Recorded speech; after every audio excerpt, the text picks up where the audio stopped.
सास की अंतिम इच्छा। देखिए माँ जी, वो पड़ोस की लूटन मौसी है ना, उनकी बेटा बहू उन्हें गोवा ले जा रहे हैं। अरे क्या बात कर रही है बहू, उसके तो ना मुंह में दांत है ना सर पर बाल, क्या करेगी गोवा जाकर। अपनी अपनी किस्मत है माँ जी, लूटन मौसी मरने जो वाली है।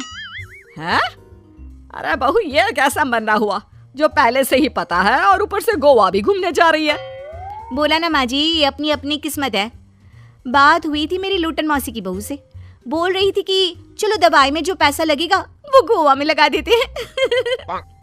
सास को बहू की बात से पता नहीं क्यों नफरत की बदबू आ रही थी, लेकिन वो कुछ नहीं कहती और कमरे में जाकर लेट जाती है। क्या बात है, लूटन के तो मजे ही मजे है।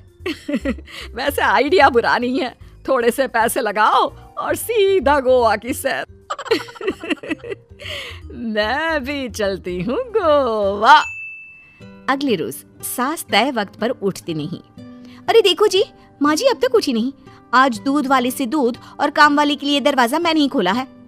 अब कम से कम माँ जी का ये तो सुख है कि सुबह जल्दी उठना नहीं पड़ता। अरे बड़ी अजीब हो तुम, मेरी माँ सुबह से उठी नहीं है और तुम्हें चिंता दूध और काम वाली की है। अरे तुम्हें चिंता है ना तो जाओ जाकर देखो क्या हो गया। वैसे मेरी किस्मत कहाँ लूटन मौसी की बहू जैसी। बेटे को माँ की चिंता होती है, वो सोचता है कि कहीं माँ की सांसें तो नहीं रुक गई और हमें पता ही नहीं चला। बेटा माँ के कमरे में जाता है और वहाँ जाकर, माँ क्या हो गया है तुम्हें? बेटा लग नहीं रहा कि अब मैं बचूंगी, लल्लन डॉक्टर के पास ले चले। अरे कैसी बात करिए माँ, तेरी तबीयत सीरियस है और मैं तुझे लल्लन झोला छाप डॉक्टर के पास ले जाऊं? ना ना ना। अरे तो कहाँ ले जाएगा बता दे, वहाँ एडवांस दे दिया है मैंने, वो क्या कहते हैं गूगल पे से। हैं? तूने क्यों पैसे दिए माँ? तुझे पता था क्या कि तू बीमार होने वाली है? सास को लगता है कि कहीं चोरी पकड़ी तो नहीं गई। वो हड़बड़ा जाती है और उसे पसीने निकलने लगते हैं। अरे माँ क्या हो गया, सर्दी में भी पसीने? लगता है तेरी तबीयत ज्यादा ही खराब है और लल्लन डॉक्टर पास ही में है, चल उसी को दिखा देता हूँ। माँ को लेकर बेटा डॉक्टर के पास जाता है, जहाँ माँ ने पहले ही पैसे देकर सेटिंग कर रखी थी। डॉक्टर के क्लिनिक में जाते ही डॉक्टर की ओवर एक्टिंग की दुकान खुल जाती है। हाय राम माँ जी, हे भगवान, अब तो कुछ नहीं हो सकता, ये तो मरने वाली है बेटा। हैं? ओए डॉक्टर है इसलिए इज्जत से बात करूंगा, नहीं तो मेरी माँ को देखे बिना ये बकवास करने के लिए तेरे मुंह में घूसा मार देता। अरे ना ना बेटा ऐसे मत बोल, वो डॉक्टर है, उसे वो दिख जाता है जो किसी को नहीं दिखता। हाँ माँ शायद तू ठीक बोल रही है। डॉक्टर क्या दिखा आपको? हमारे डॉक्टर जी, जिन्होंने पहले से ही माँ से बोलने के पैसे ले रखे थे। यमराज, काला भैंस, वो तुम्हारी माँ को ले जा रहा है, ले जाओ इन्हें। यार माँ ये डॉक्टर ही या तांत्रिक, क्या क्या बोला जा रहा है? अरे बेटा वो डॉक्टर है, उससे वो दिखता है जो किसी को नहीं दिखता। इनकी हर इच्छा पूरी करो, क्योंकि यम नहीं चाहते कि इनकी कोई भी इच्छा को अधूरी रखा जाए। निराश मन से बेटा माँ को लेकर घर आता है। माँ आज से मैं ऑफिस नहीं जाऊंगा, चल तुझे वो झूले वाले पार्क में ले चलता हूँ जहाँ तू पिताजी के साथ जाया करती थी। ठीक है बेटा चल, लेकिन साथ में वो बीड़ी का बंडल रख लेना, तेरे पिताजी वहीं झाड़ी में पिलाते थे मुझे। हैं? माँ कैसी बात कर रही हो? वैसे भी जीवन के 4 दिन बचे हैं और तुम। अरे देख बेटा, ना पिलानी तो ना पिला, लेकिन सुना ना तूने डॉक्टर ने क्या कहा कि मेरी कोई इच्छा खाली नहीं रहनी चाहिए। अरे वैसे बेटा 4 दिन की जिंदगी है, न जाने कब मौत आ जाए। माँ के मुंह से मौत का नाम सुनकर बेटा गंभीर हो जाता है, उसकी आंखें लाल हो जाती है। वो माँ का हाथ पकड़ लेता है। माँ को भी लगता है कि उसकी मौज मस्ती कहीं बेटे को डिप्रेशन में ना डाल दे।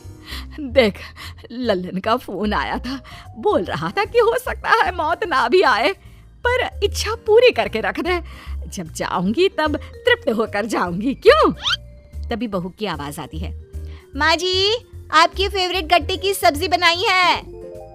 सास खाने के टेबल पर जैसे ही बैठने वाली होती है, बहू उनकी चेयर पीछे करती है और प्यार से बिठाती है। बहू शांत हो जाती है, वो माँ को बस देखती है और उनकी हर बात मानती है।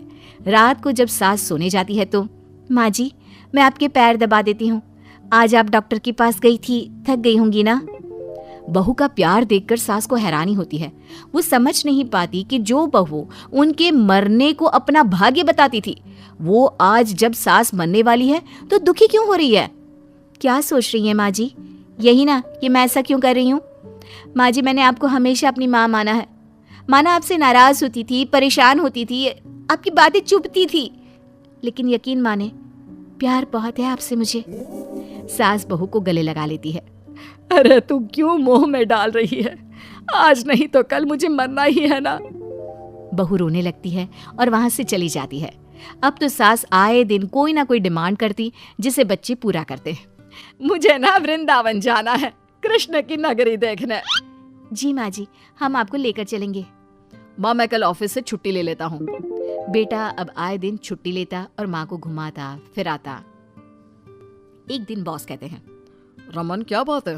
मैं देख रहा हूँ पिछले 1 महीने से तुम ना काम करते हो ना दाम, बस सारा दिन इमोशनल से बैठे रहते हो। ऐसे में तो कंपनी तुमको और नहीं रख पाएगी।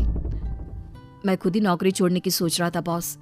वो क्या है कि माँ का आज नहीं तो कल कभी भी देहांत हो सकता है। इतना कीमती समय मुझे तो पल पल उनके साथ रहना होगा। पता नहीं कब वो मुझे छोड़कर चली जाए। और बेटा नौकरी छोड़ देता है। माँ मैंने नौकरी छोड़ दी है, आज से मैं तेरे पास रहूंगा। माँ जी, मैंने भी बच्चों का नाम स्कूल से कटवा दिया है। अब हम सब आपके पास ही रहेंगे और आपकी सारी इच्छा पूरी करेंगे। अब सास को लगता है ये तो कुछ ज्यादा ही हो गया। अरे बेटा, नौकरी नहीं करेगा तो खाएगा क्या? बच्चे स्कूल नहीं जाएंगे तो साल बर्बाद हो जाएगा। वो समझ नहीं पाती कि क्या करे, कैसे ये ड्रामा खत्म करे। बेटा, बहू, तुम लोगों से एक बात करनी थी। देखो, मैं ना बहुत शर्मिंदा हूँ, मैंने झूठ बोला था, मुझे कुछ नहीं हुआ है। वो तो ये बोलकर सास सारी बात घर वालों को बता देती है। ओ माँ, सच्ची? हे भगवान, मैं जानता था माँ को कुछ नहीं होगा। वाह माँ जी, ये तो बहुत अच्छी खबर दी। मैं तो हलवा बनाने जा रही हूँ। तुम लोग मुझसे नाराज नहीं हो? नहीं माँ जी, हम बहुत खुश हैं कि आपके मरने की खबर झूठी है।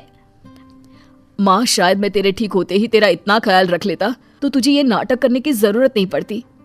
माँ जी, आप हम लोगों को माफ कर दीजिए।